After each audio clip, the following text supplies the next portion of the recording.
Ben diş hekimi Yasin Gökçegöz. Smile Group Diş Kliniği'nde gülüş tasarımı işlemleri için SmileBot ile çalışıyoruz.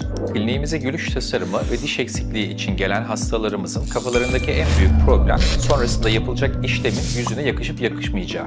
Bununla alakalı SmileBot sistemiyle biz hastalarımıza sadece bir fotoğraf üzerinden sonrasındaki görselin yapay zeka desteğiyle nasıl bir form alacağını gösterebiliyoruz. Bunu yaparken kliniğimizde var olan 3 boyutlu tomografi, 3 boyutlu yazıcı ve 3 boyutlu printer ile de sistemi entegre çalıştırıp sonrasındaki sistemde hastanın yüzüne en yakışacak formu beraber seçmiş oluyoruz. SmileBot sistemi dijital dünyada hastaların gülüş tasarımlarında sonrasını görebilmesi amacıyla tasarlandığı için yapay zeka desteği de içerisinde var olduğundan dolayı güzel bir sonuç ortaya çıkarmakta. Biz hastalarımızı bu sisteme entegre ettiğimiz zaman daha kolay sonuçlar elde edebiliyoruz ve gerçekten klinikte bizim için güzel bir yardımcı.